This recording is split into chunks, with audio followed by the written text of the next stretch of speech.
New Jersey UFO drones, a message from 2049. My name is Eric Saunders, and if you're reading this, you still have a chance to stop it. I'm writing this for you, the people of this time, because in my world, there's no one left to listen. I come from the year 2049, and I've seen the end of everything. You've noticed the drones in your skies, haven't you?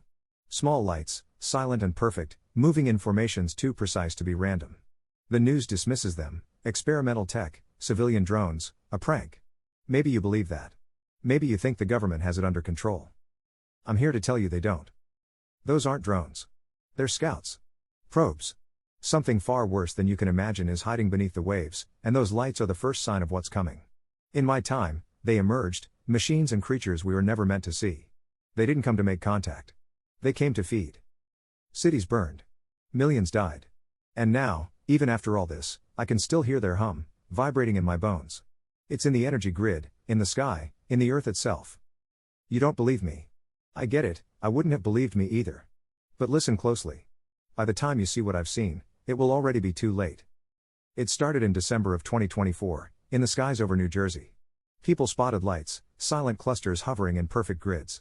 At first, it was small. Maybe 10 or 12 over the Pine Barrens. Someone posted a blurry video online with the caption "New Jersey UFOs?" It went viral, of course, but the experts quickly dismissed it. Drones, they said. FAA tests. Experimental aircraft. But then the sightings spread. The lights moved over coastal towns, over neighborhoods in Newark and Jersey City, and then out toward the Atlantic Ocean. People gathered in their backyards, pointing at the sky, snapping photos. The lights weren't random.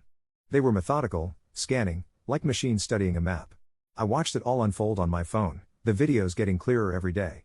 You could see their precision, how the lights would align and move in formation, gliding across the rooftops, the trees, the streets. And still, no one took it seriously. It's a hoax. Just drones. The government's up to something. The lights were over the ocean by Christmas Eve. They lingered there for days, floating in the fog like stars that had fallen too low. Then, just as suddenly, they disappeared. People moved on. The drones had done their job. It was the 4th of July.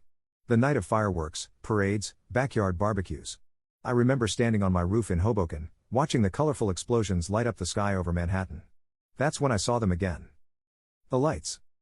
This time there were hundreds, hovering just beyond the fireworks. They looked like stars, glowing white and faintly blue, but they moved shifting into patterns like a swarm of insects. People below me noticed them too. I could hear the murmurs rising in the crowd. What is that? Are those planes?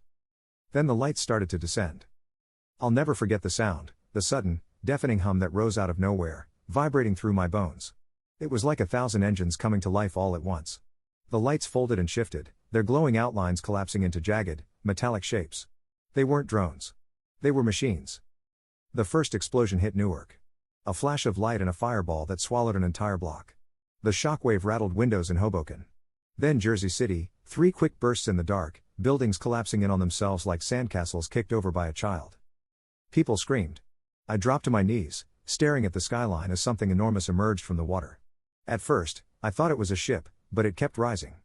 Black, chitinous, and alive, its surface pulsing with sickly violet light, its eyes, clusters of orbs that burned like stars turned toward the shore, and I swear they saw us. New York was next. And then the rest of the world. Over the next 48 hours, New Jersey was wiped off the map. The machines poured out of the ocean in waves, some towering like skyscrapers, others small and spider-like, skittering through the streets and tearing through buildings. People tried to run, but there was nowhere to go. Highways were jammed with cars that never moved again. Airports were flattened. The military responded with fighter jets, tanks, missiles, everything they had. None of it mattered.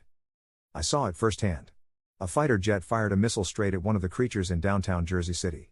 The explosion hit, but the thing didn't even flinch. It absorbed the energy, its surface rippling like water.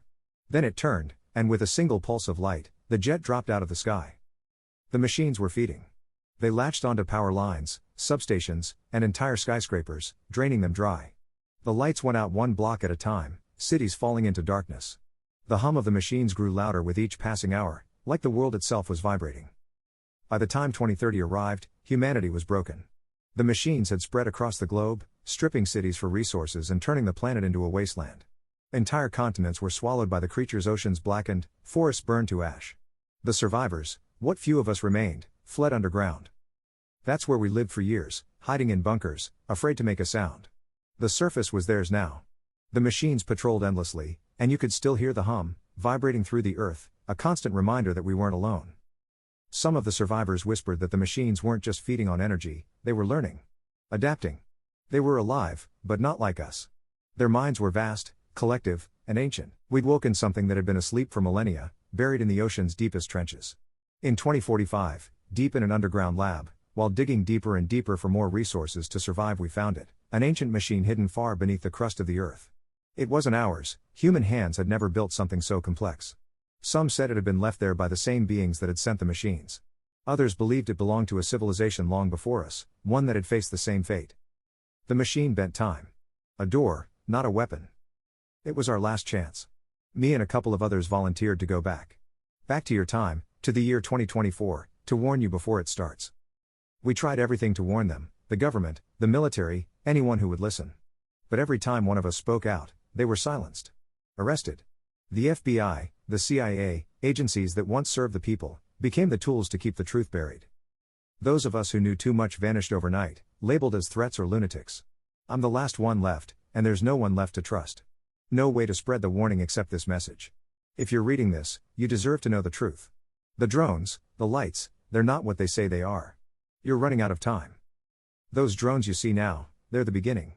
The scouts. The machines are waking up, mapping your cities, learning your defenses. They're hiding in the Atlantic Ocean, waiting for the right moment to rise. The government won't save you. They don't understand what's coming, and when they do, it will already be too late. Don't listen to the news. Don't trust their explanations. When you see the lights in the sky, when you hear that hum vibrating through your bones, you need to act. Destroy them, drive them back, do whatever it takes. Because once they rise, the world as you know it will end. I didn't escape them. Even now, I hear the hum. It's in the air, in the ground, in me. You still have time. Don't let it run out.